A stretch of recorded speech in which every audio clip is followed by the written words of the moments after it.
Hello and welcome back to UltraHuman. My name is Rachel and today I'm here to help you be your best human by going over the top 5 regrets of the dying. So a few years ago on Facebook, this kind of became a thing that I saw reposted several times and on other places on social media. I'll be leaving a link to the Guardian article that was about this. Was originally a blog post and later became a book by Ronnie Ware.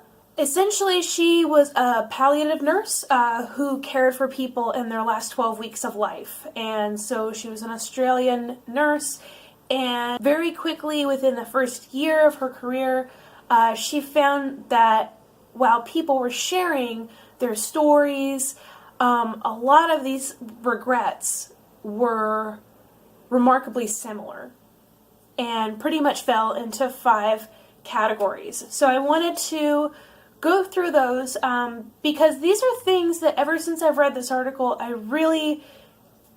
pretty much think about this article like every day. And some of them resonate a little more with me than others, but really I think that they're all applicable to all of us to one degree or another. And it's really one of those things I feel like in high school or as part of just mandatory schooling, we should all confront these ideas that are so universal in terms of how we could better live our lives. So the first one is that I wish I lived a life that was more true to myself and not the life that others had expected of me. And I think that we can all think of times when we have made critical decisions in our life, not based on what our hearts or our guts or even sometimes our rational mind knew was going to be in our own best interest, but instead what we knew would make others around us happy, or at least, I don't know, sometimes I feel like when we're fulfilling the expectations of the people around us, it doesn't even necessarily make them happy to see us do that. It just fills that particular expectation at that time. And so there's sort of a false feeling that we're actually helping this person be more happy. If it's a parent or a senior family member or even our own children, sometimes we need to make decisions that are selfish and consider how those are really going to affect us and the people that we love in the long term versus how they might be perceived in the short term. So the next one was that I wish I hadn't worked so hard. Now this is something that I feel like anyone with kids knows, that feeling of when you are just pushing yourself so hard and suddenly you find yourself swatting things away and you realize that's your children. And they're there to love you, and they're only this big for so long, and they're going to be, that version of that little person is going to be gone in minutes. And you really only have so much time with them at that stage. And of course, this isn't just true for parents, this is true for everyone. And I mean, maybe that reminder to you is just your cat keeps walking across the keyboard on your computer. Commit so much of ourselves to this idea of a future that is ahead of us at the expense of right now. And the thing is that whether it's 60 years from now on your deathbed or whether it's tomorrow in a tragic accident, we aren't going to live forever, and we're going to reach that point in our lives where we only have a moment to reflect on what did we get out of this? And what did we really leave behind? And was it worth the cost that we put into it? So the third one, and this is one that I don't think about probably often enough. Of the 5, I would say that this one gets backburnered personally, but I wish I had had the courage to express my feelings. I feel like I have the hardest time understanding maybe the difference between what it means to express your feelings genuinely, and what it means to, like, number one, live a life that is true to yourself. And I guess what I can break it down to is maybe situationally, where perhaps if you're living to the fullest, truest version of making your own decisions, there are still those times when you could be making decisions for yourself that are positive and in line with the life you want to live, but you need to keep in mind the feelings that you have about the others around you, and really not playing into the expectations of others and not waiting for a cue. That's a big one. I think just not waiting around for that perfect moment, or for that indication that it's okay for you to feel how you feel, and so now you're going to express it, but rather just once you feel those things coming up, mentioning it and pointing it out.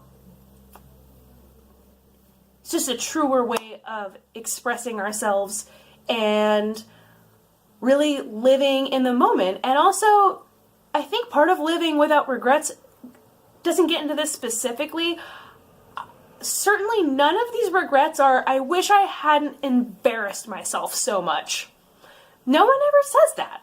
It's just not, I've never talked to, and I've done caregiving myself, and so I've had a lot of these conversations myself, and with my grandparents.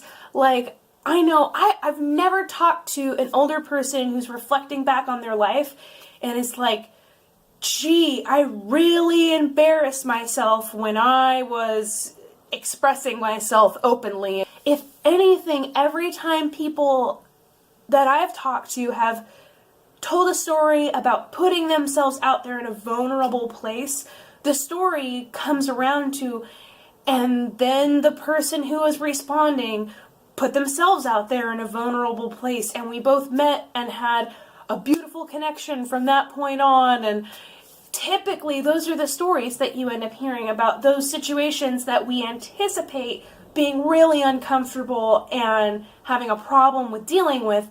In all reality, those are some of the most fertile ground for the relationships that we are surrounded by. Probably the one that I do think about the most, because personally I've moved around a lot, and even with the internet, it can be very hard to keep in touch with people that you really care about. And it's not the same to see what someone is doing in their own life vicariously online and send some like one-click indication that you noticed what they were doing.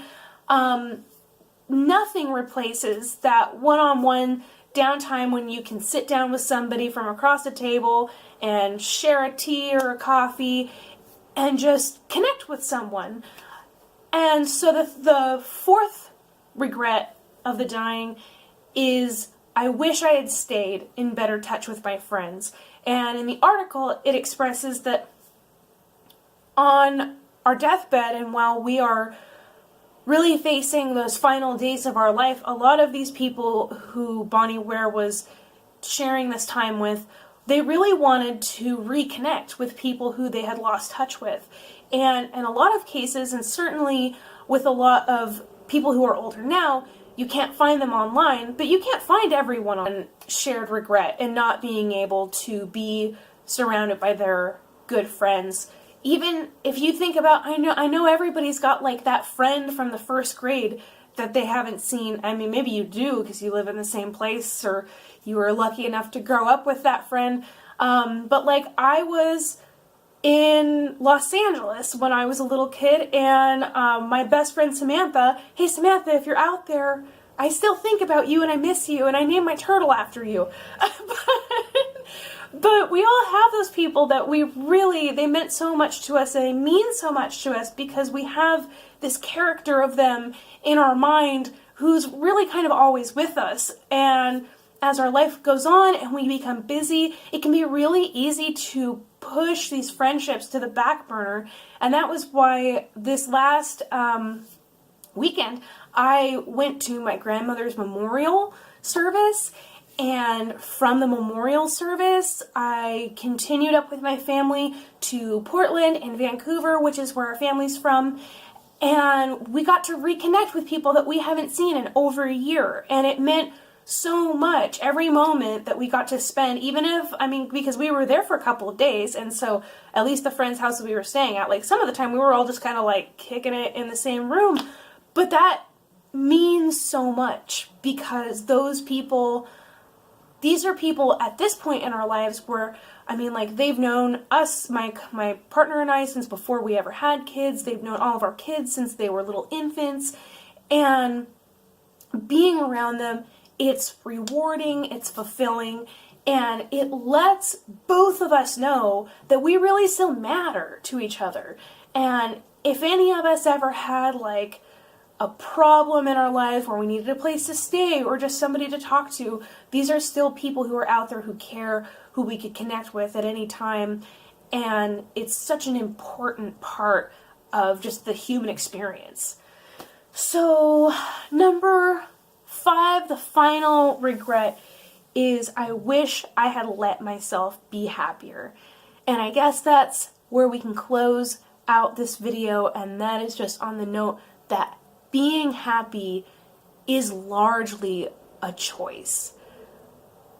That can sound so cliche, but when you have been around people who are reflecting backward on the fullness of life, and when you have been in chronic illness situations and all kinds of dire situations, you can always find the beauty. You can always find the things to be grateful for, even if those things are just memories right now.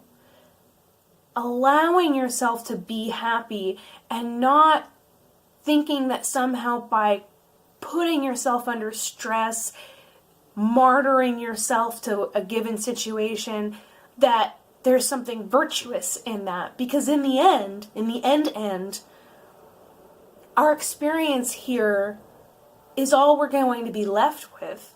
And I also believe in a spiritual side of our experience with this life. But largely, and even through whatever spiritual interaction we have in this life, so much of that is really to bring a deep sense of happiness. And I'm not talking about just day-to-day euphoria, because that's not a realistic state. You're not going to just be happy all day, every day. But as more of a underlying disposition, you really can give yourself permission to just be happy. You don't have to have this character image of yourself as a person who's very serious or who is very stressed out all the time. Those things are within your power to change, and some of us don't figure that out until it's our final days. So I hope that this helps everyone out there move a little closer to living a life without regrets and being your best human. And I will see you all soon. I will see you again on Monday. Take care, and thank you for being here.